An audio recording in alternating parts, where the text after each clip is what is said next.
కానీ ఈరోజు మీరు ఈ స్థాయిలో ఇంత మంచి సినిమాలు, ఇన్ని క్యారెక్టర్స్, ఈ అవకాశం రావడానికి మెయిన్ ముఖ్య కారణం అంటే ఏం చెప్తారు? నంబర్ వన్ అండి, సో బబుల్ గమ్ అనే సినిమాని మేమే ప్రొడ్యూస్ చేసుకున్నాం. It's in house production.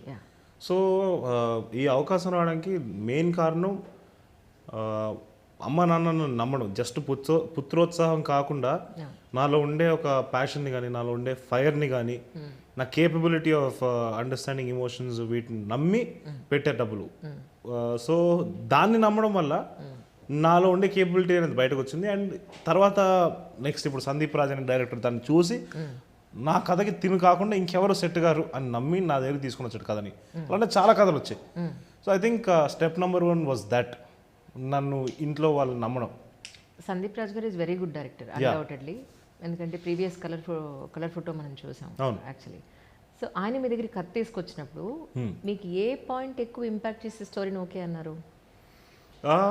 ఓవరాల్గా యాజ్ అన్ యాక్టర్ అంటే నేను I'm looking forward to create variation. అంటే ఇప్పుడు ప్రతి సినిమాకి ఏంటి తేడా నేను చేసిన పాత సినిమాకి దీనికి అనే దాంట్లో. ఎందుకంటే ఈ స్టేజ్లో ఐ థింక్ నేను ఏమేం చేయగలుగుతాను అని జనాలకి అర్థం చేసుకోవడం, అని చూపించగలగడం is my number 1 task. So number 1 ఏమైందంటే బబుల్ గమ్ చేసినప్పుడు సిటీ బ్రీడ్, తెలంగాణ యాస ఉంది వాడికి, ఎందుకంటే హైదరాబాద్లో పుట్టి పెరిగినాడు. అవన్నీ ఉండడం వల్ల అది ఒక టైప్ ఆఫ్ క్యారెక్టరైజేషన్కి establish. And is a very loud person when his emotions are being portrayed. And ఇక్కడికి వచ్చేసరికి ఏంటి అంటే వీడు అడవిలో పుట్టి పెరిగినాడు, అనాథ. అందరినీ వీడికంటూ కుటుంబం కావాలి. ఈ స్టోరీ చెప్పేస్తారు పర్లేదా? చెప్పేసాను, 2-3 సార్లు చెప్పేసాను. సో ఈ బేసిక్ క్యారెక్టర్ గురించి చెప్తున్నా అంతే, మరి ఎక్కువ చెప్పండి. సో వీడి ఇంటర్నల్ టర్మాయిల్ ఆఫ్ వీడికి ఒక కుటుంబం కావాలి అనే ఈ variation of the character, because that is very loud. And ఇది చాలా ఇన్నసెన్స్ మీటర్లో ఉండే క్యారెక్టర్. తర్వాత తిరగబడతాడు. అండ్ వైజాగ్ యాసను తీసుకున్నాము. సో దానికి దీనికి వేరియేషన్ ఉండడం వల్ల I was like very much incline towards it. And major point ఏంటంటే సందీప్ రాసుకున్న కథ కూడా చాలా అద్భుతంగా రాసుకున్నాడు. It is very well written, the screenplay. So చాలా ఫ్యాక్టర్స్ దాంట్లో చాలా వర్కౌట్ అయ్యాయి. అండ్ ఒక థియేటర్లో 20 రూపాయలు టు 250 రూపీస్ టికెట్ తీసుకున్న ప్రతి వ్యక్తి, అంటే ఏ టికెట్ అయినా అవ్వచ్చు, I personally feel that they will ఆ ఫుల్ఫిల్మెంట్ అయితే అందరికి వస్తుంది థియేటర్లో కూర్చున్నప్పుడు. ఎందుకంటే ఇది ఒక సినిమాటిక్ ఎక్స్పీరియన్స్ లాగా డిజైన్ చేసుకుంటూ వచ్చారు. రైట్. యా, యాక్చువల్లీ పొద్దు నుంచి పాపం కంటిన్యూస్ ఇంటర్వ్యూలు ఇస్తూనే ఉన్నారు. అందరూ బాగా శుభ్రంగా అడిగి అడిగి అడిగి అని బ్రెయిన్ అంతా హీట్ చేస్తుంటారు. అవుట్ ఆఫ్ ది బాక్స్ సరదాగా కొన్ని అడగాల్సి వస్తుంది. మీకు ఊహ వచ్చిన తర్వాత అమ్మ కానీ నాన్న కానీ మీకు ఇచ్చిన ఫస్ట్ గిఫ్ట్, మీకు ఊహ వచ్చిన తర్వాత, ఇప్పుడు చిన్నప్పుడు అంతా అన్నీ కొంటారు, బొమ్మల దగ్గర నుంచి ప్రతి కొంటారు, కానీ ఒక మెచ్యూరిటీ వచ్చిన తర్వాత మీకు కొన్న ఫస్ట్ గిఫ్ట్ అంటే ఏం చెప్తారు? క్రికెట్ బ్యాట్ అనుకుంటాను.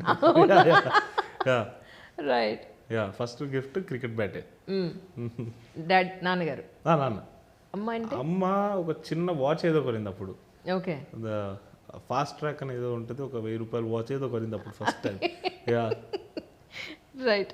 కానీ అంటే మీరు డిసిప్లిన్ పాయింట్ ఆఫ్ వ్యూలో కానీ లేదా punctual anything in your life, the most important points మీరు నేర్చుకున్నది ఎక్కడి నుంచి అంటే ఏం చెప్తారు? ఇంట్లో నాకు చాలా ఇన్స్పిరేషన్ ఉంది దాంట్లో. లైక్ ఫర్ ఎగ్జాంపుల్ అమ్మ డిసిప్లిన్ కానీ పంక్చువాలిటీ కానీ, ఐ థింక్ షీఈస్ తన లైఫ్ మొత్తం తను ఏం చేసినా కూడా షీ మేడ్ షూర్ దట్ అది మాత్రం మిస్ కాదు. తను ఒక మాట ఇచ్చిందంటే దానిపైన ఎట్టి పరిస్థితుల్లో ఆ మాట పైన నించుంటుంది. ఏమైనా కానివ్వండి, ఆ మాట మాత్రం పూర్తి చేసే తీరుతుంది. So I think that I've learn from my mother. And discipline, నాన్నకి తన యాక్టింగ్ పట్ల ఉన్న డిసిప్లిన్ కానీ, తన యాక్టింగ్ పైన ఉండే నాలెడ్జ్ కానీ, వీటన్నిటిని I learn from him. And multiple sources I take. నాకు ఎలా అంటే అండి, how I like to learn things. For example ఇప్పుడు ఆఫీస్ బాయ్ ఉన్నాడు, ఇప్పుడు ఇక్కడ ఆఫీస్ బాయో లేకపోతే ఒక స్వీపరో or any profession for that matter, when they're behaving in a certain manner, or like there might be some inspiration you draw from just behavior low. So I try to take inspiration from anywhere and everywhere. That way it is really, ante alo oka దగ్గర limit అని పెట్టుకోను నేను. Right. ఎక్కడ ఏది మంచి ఉంటే అది pick చేసుకుంటూ వెళ్తాను. యా. So nice. ఏంటి కరంగిని మెల వేసుకున్నారు? ఎవరు మీరే కొనుక్కున్నారా, ఎవరైనా తీసుకొచ్చారు? లేదు, గిఫ్ట్ ఇచ్చారు. నెక్స్ట్ గిఫ్ట్ ఇచ్చారు నాకు. Right right. యాక్చువల్లీ అంటే ఇందాక నాగేంద్ర గారు చాలా వరకు అడవి గురించి అన్ని అడిగేశారు కాబట్టి I don't want to repeat all those things actually. So కొంచెం అవుట్ ఆఫ్ ది బాక్స్ అడుగుతున్నాను అనమాట అంతే, జస్ట్ ఫర్ చేంజ్. మీకు ఇంకా చాలా ఇంటర్వ్యూలు ఉన్నాయి, so many people are waiting for you. Negative కామెంట్స్ని ఎస్పెషల్లీ ఎవరి గురించి తెలిసినా సరే మీరు చూసినప్పుడు మీరు ఎలా దాన్ని ఓవర్కమ్ చేస్తారు? సో ఇనీషియలీ కొంచెం ఎఫెక్ట్ అయ్యేవాడిని అండి, ఎందుకంటే నాకేమీ పెద్ద అలవాటు లేదు కదా నెగిటివ్ కామెంట్స్ రోజు రావడం అనేది. ఎగ్జాక్ట్లీ. సో ఇనీషియలీ బాగా ఫీల్ అయ్యేవాడిని and it was very painful experience. But తర్వాత as I said this space between bubble gum it has taught me to enjoy the journey. It has taught me to be in the present. So ఈ జర్నీని enjoy చేస్తున్నప్పుడు ఇదంతా surrounding background noise, ఇదంతా దాన్ని పట్టించుకుంటూ కూర్చున్నామండి జర్నీని enjoy చేయలేం, అడుగు ముందుకు వెళ్ళదు. కరెక్ట్. సో అది ఇంకా అది మ్యూట్ చేసుకోవడం తప్పితే ఇంకేం చాయిస్ లేదు. True true, absolutely.